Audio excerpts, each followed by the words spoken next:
Olá pessoal, tudo bem com vocês? No vídeo de hoje damos continuidade àquele tema de revisões que eu comecei a falar na semana passada. Relembro vocês que sexta-feira, então ao vivo, eu venho respondendo as dúvidas que ficarem nesse vídeo e também das pessoas que estiverem online lá no momento da live de sexta-feira. E hoje a gente vai falar sobre revisões para quem aposentou na regra proporcional. Para quem não sabe o que é a regra proporcional, não sabe se o seu caso se aplicou ou não essa regra e se é possível uma revisão, até mesmo o vídeo de hoje pode te dar ideias para sua revisão, ainda que não seja a revisão na regra proporcional. Assiste o vídeo até o final que vai ter muita dica importante aqui para você tentar melhorar o valor do seu benefício ou então, às vezes, aposentar antes do tempo que você esperava para cumprir os requisitos.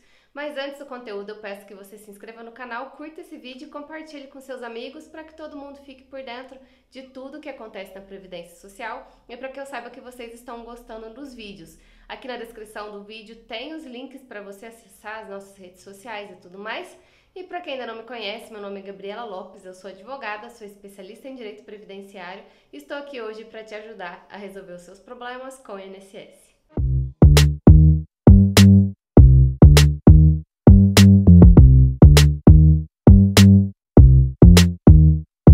Então, pessoal, antes de começar a falar sobre a regra da aposentadoria proporcional, eu vou explicar para vocês também que as informações desse vídeo podem ser utilizadas para qualquer tipo de aposentadoria. Tem coisa que é exclusiva para a revisão da regra proporcional, mas tem outras questões que podem ser utilizadas para outras revisões também. Então, se você está buscando revisão ou aumentar o seu tempo de contribuição para aposentar mais cedo, assiste esse vídeo que tem sim muita informação que pode te ajudar, ok? Mas sobre a aposentadoria proporcional, o que ela é e o que a gente pode fazer em relação a isso. A aposentadoria proporcional é uma previsão lá da Emenda Constitucional 20 de 1998. E essa emenda constitucional começou a valer, vamos dizer assim, a partir de 16 de dezembro de 98.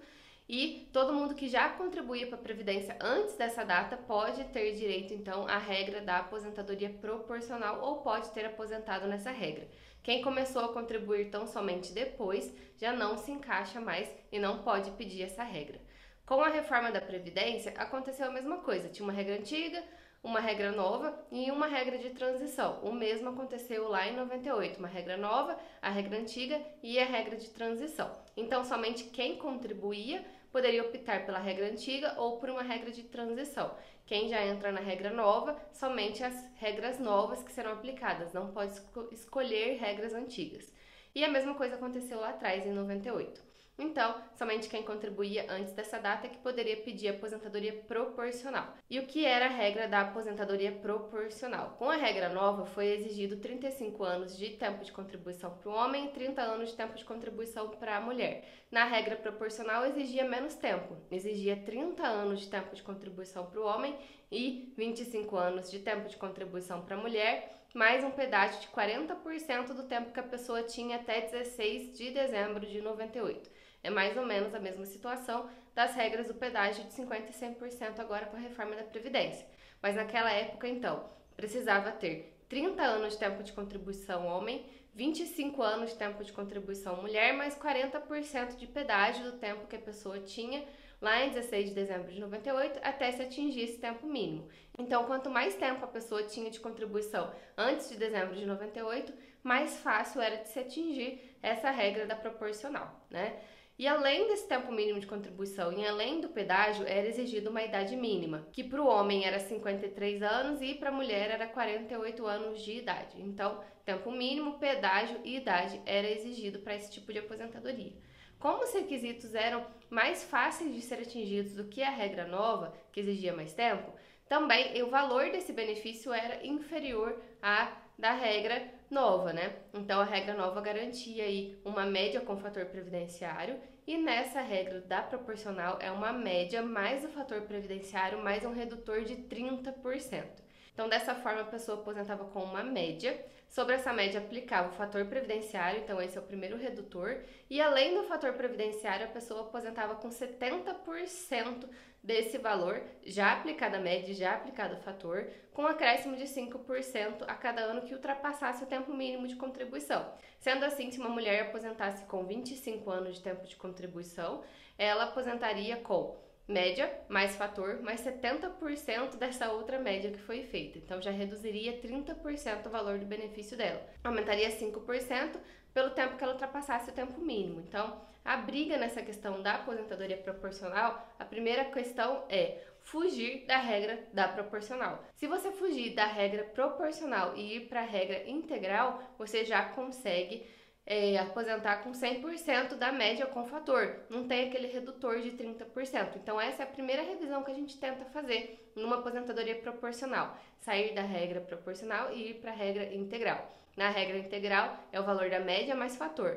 Na regra proporcional é média mais fator mais 30% de redutor na regra geral. Então, mudando a regra, conseguindo provar mais tempo de contribuição, você sai de uma e vai para outra ganhando 30% a mais, o que é uma grande diferença no valor do benefício. Como que a gente consegue tempo a mais?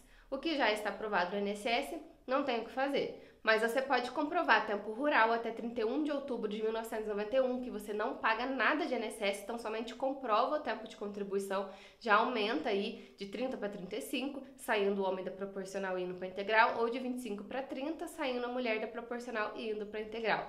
A gente também pode comprovar tempo especial. O tempo especial, até 28 de abril de 1995, bastava comprovar por categoria profissional. Então, não precisava ficar pedindo PPP para provar a quantidade de ruído, não precisava comprovar os agentes biológicos, nada disso. Tinha algumas profissões que eram enquadradas como especial tão somente por estar descrito essa profissão na sua carteira de trabalho ou em algum documento que poderia ser o PPP. Então, até 28 de abril de 95 é pacífico que era possível haver o enquadramento tão somente por categoria profissional. Algumas profissões até 5 de março de 97, mas regra geral aí no INSS é 28 de abril de 95.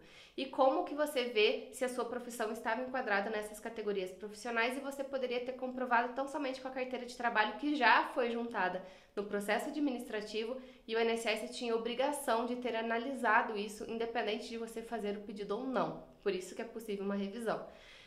Temos 2 decretos em que ficou descrito uma lista de profissões que são consideradas especiais por categoria profissional. Então entra médico, dentista, engenheiro, cobrador de ônibus, motorista, exposição a hidrocarbonetos. Temos várias funções ali que são enquadradas. Essas funções estão descritas nos decretos 83080 de 79 e 53831 de 64. Eu às vezes confundo os números, né? Mas para falar certinho para vocês, 83080 de 79 e 53831 de 64. Esses 2 decretos, se a sua profissão estiver descrita no decreto igualzinho, motorista de ônibus, e na sua carteira tá motorista de ônibus, bateu.